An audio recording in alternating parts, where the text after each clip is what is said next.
Okay guys, I'm now trying to vlog using my Tecno Phantom XB Fold. This is the front camera. At shout out kay Jillian Film 14 kasi nag-request siya sa akin na i-vlog ko ang tungkol dito sa mga DIY na to. Itong dalawang to hindi ko na to ginagamit eh. Ito na ang upgraded version namin. Yan. Ito 16 battery which is ni-request niya. Ito 21 batteries. Teka, medyo mauga ha. So, compare natin sila.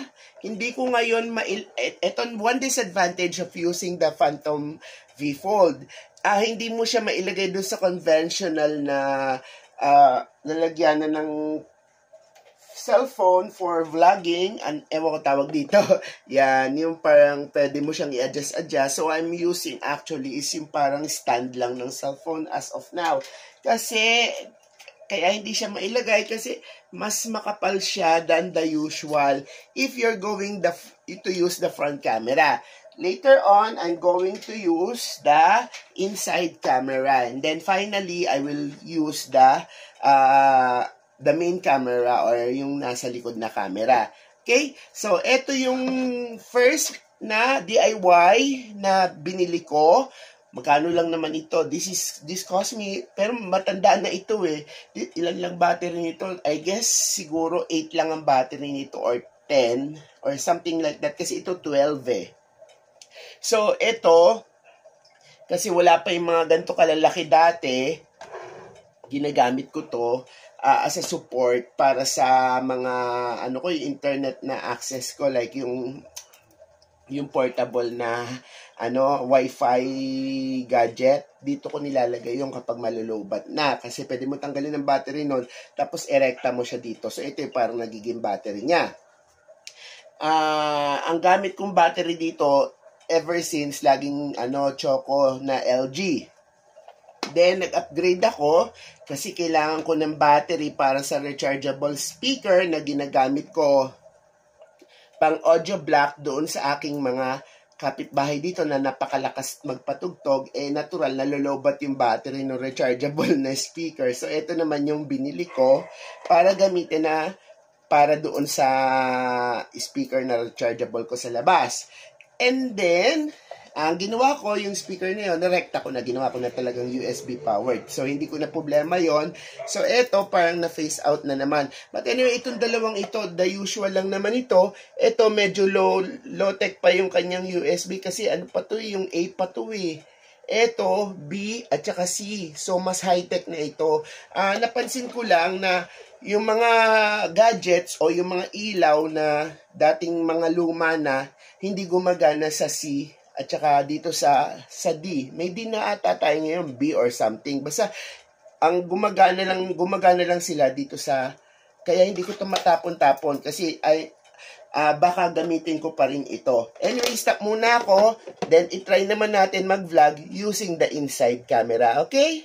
Okay mga po, retake na to kasi nalobat ako nung gagamitin ko na yung inside na camera. But anyway, nandito pa rin sa discussion natin about dito sa mga DIY battery na to. Okay, one point na gusto kong sabihin sa inyo, teka baba ko ng konti kasi hindi nakikita. Ganito yan guys, Jillian, specifically dun sa types ng battery. Kapag gumamit ka ng battery, siguraduhin mo na pare-pareha sila. So tatanong mo sa akin, gaano katagal ang buhay nito as compare sa tagal ng buhay ng mga low-tech na ito? Kasi ito 12 lang, di ba? Ito 21. Ang sagot ko sa iyo, depende sa battery gagamitin mo. Maaring 12 lang to, pero pwedeng maging equal nito. Kasi ang LG Choco, mababa lang ang milliamperes. Unlike kung gagamit ka ng mga battery na high-tech na ngayon na 18650, yung mga ginagamit sa vape na yun lang long-lasting na tinatawag, syempre, magiging equal na sila. So, be sure lang na kapag bibili ka ng battery, pare-parehas ang gagamitin mong milliamperes. Hindi mo pwedeng pagsamahin yung may mababang milliamperes doon sa may mataas na milliamperes kasi mag-iinit yung may mababang milliamperes kasi tuloy pa rin yung pag-charge nung may mataas na milliampere. So, huwag ka magba-battery mix. I would suggest na talagang gamitin mo iisang brand, iisang milliampere at lahat bago or lahat luma. Or kung luma man yan, at least sabay-sabay ng pinaggamitan. Hindi katulad yung sa laptop, di ba? Sabay-sabay lang ginamit yon. Yun, pwede yun. Pero I would not suggest na yung mix-mix, yung parang halo-halo. Wag. It will cause you harm at saka danger pagka, bawa, charge mo na siya, nag-overheat siya, tsaka pwedeng mag-cause of fire, kaya delikado.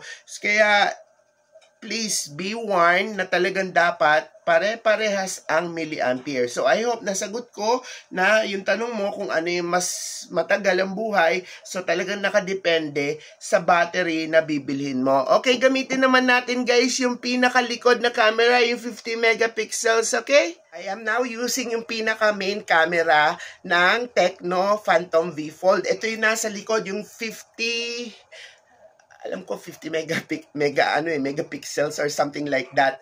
O, di ba? So, mas wider ang scope niya. Actually, pwede ko pa itong makontrol at pwede ko pa itong mas wider ang aspect. Kaya nga sabi ko, talagang gusto ko itong fold na to kahit hindi ko mailagay sa yung mga standard na, ang tawag doon, yung parang cellphone holder kasi very versatile siya pag gagamitin mo sa vlog kasi maraming camera ang pwede mong magamit.